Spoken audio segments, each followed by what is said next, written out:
Disclaimer: this podcast is for educational purposes only and does not provide medical advice.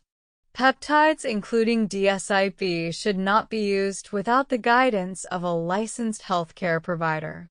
Always consult your doctor before starting or changing any treatment or supplement routine.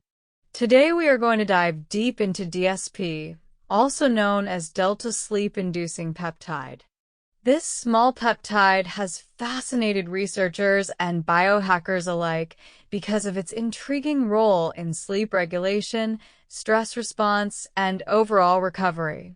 Over the next few minutes, we will explore what Dsip is, how it works in the body, what the research says, potential benefits, possible side effects, and how people are experimenting with it today. Let's begin with the basics. Dsip was discovered in the 1970s by Swiss scientists who isolated it from the brain of rabbits. They noticed that this tiny peptide appeared to promote sleep, specifically deep sleep. Unlike traditional sleep aids that often work through sedation, Dsip was thought to act more gently, nudging the body into its natural sleep cycles. That initial discovery opened the door to decades of curiosity and research. What makes Dsip interesting is its structure. It is a nonapeptide, meaning it is composed of 9 amino acids. Despite its small size, it appears to influence several major systems in the body. Early studies suggested that Dsip could cross the blood-brain barrier, which means it can directly affect the central nervous system. This ability is part of why it has drawn attention in the context of sleep disorders, stress, and recovery. Let's talk about its connection to sleep. Research has shown mixed results. Some studies indicate Dsip can promote deeper stages of slow-wave sleep, which is crucial for physical restoration, growth hormone release, and immune function. Other studies failed to find consistent results. This inconsistency has led to debates about whether Dsip works best in specific populations, such as people under chronic stress, or whether its effects are subtle and highly individual. Now, let's expand into stress and cortisol. Some experiments suggest Dsip has a regulatory effect on the hypothalamic pituitary adrenal axis, the system that controls stress hormones. It may help normalize cortisol patterns, reducing high nighttime cortisol levels that interfere with rest. If you've ever felt wired but tired, unable to calm your mind at night, cortisol dysregulation is often a factor, and Dsip may offer support here. Another area of interest is pain and recovery. Certain animal studies indicate Dsip may have analgesic or pain-reducing effects. Athletes and biohackers have speculated that it could help with recovery from intense training sessions by both improving sleep quality and reducing inflammatory stress. However, strong human data is still limited. Let's talk about how Dsip is administered. Because it is a peptide, it is typically delivered through subcutaneous injection, though some experiments have looked at nasal spray or oral forms. The challenge is that peptides can be broken down quickly by digestive enzymes, making oral delivery less reliable. Dosing protocols vary widely. Some anecdotal reports describe microdoses in the 100 microgram range, while others report milligram-level doses for more noticeable effects. Because of the lack of standardized clinical trials, there is no universally accepted dosage. One of the fascinating aspects of Dsip is its potential role in modulating other hormones. Some studies indicate it may influence luteinizing hormone, growth hormone, and even testosterone indirectly by supporting deeper sleep.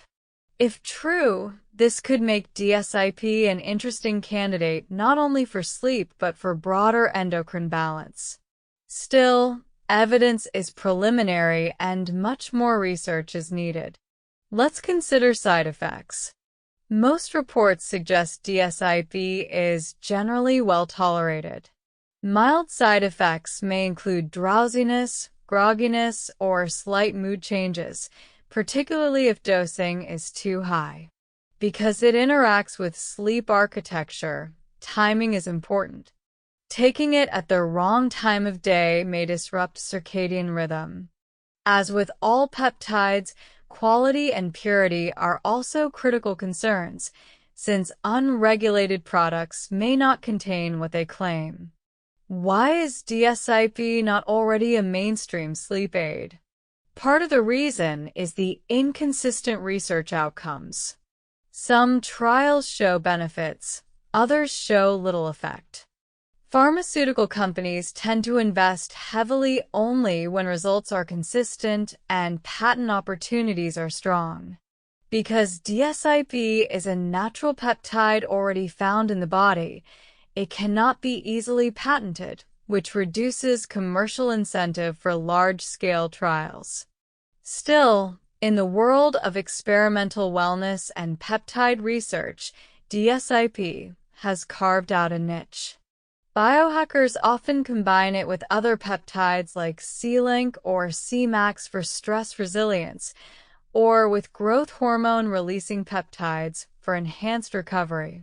Some report it helps them fall asleep faster and wake up feeling more restored, while others notice little change. This variability suggests genetic differences, lifestyle factors, and existing sleep habits may strongly influence the response. Let's go deeper into the science of slow-wave sleep. This stage, also called stage 3 or deep sleep, is when your body repairs tissues, builds bone and muscle, and strengthens the immune system. Growth hormone pulses are highest during this time. If Dsip truly enhances this stage, even modestly, it could have downstream benefits for aging, metabolism, and physical performance.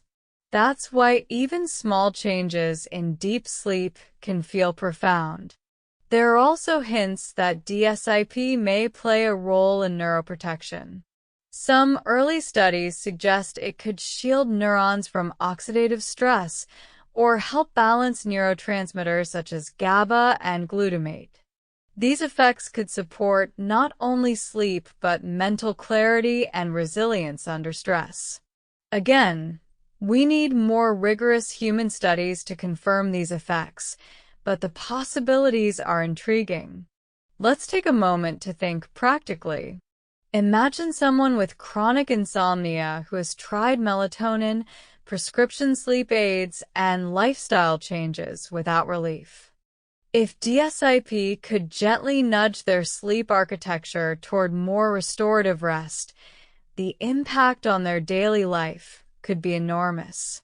Better mood, sharper cognition, more stable hormones, and faster physical recovery all flow from quality sleep. However, because research is still developing, Dsip is not officially approved as a treatment for insomnia or any condition in most countries. It remains in the realm of research use. That is why safety, sourcing, and medical guidance are so important for anyone considering it. As we look at the bigger picture, Dsip represents an exciting frontier in peptide science. Sleep, stress, recovery, and aging are interconnected, and Dsip touches each of these areas. It may not be a magic bullet, but it adds another tool to the toolkit of understanding how the body restores itself. In summary, Dsip is a small but powerful peptide discovered decades ago, thought to support sleep and stress regulation. Research has been mixed, but potential benefits include improved deep sleep, normalized cortisol, better recovery, and possibly hormone modulation. Side effects appear minimal, but standardized human trials are lacking. Its future may lie in targeted use for specific populations or in combination with other peptides. Disclaimer: this podcast is for educational purposes only and should not be considered medical advice. Always consult a qualified healthcare provider before considering peptides or any new intervention. Thanks for listening, keep learning, and stay curious.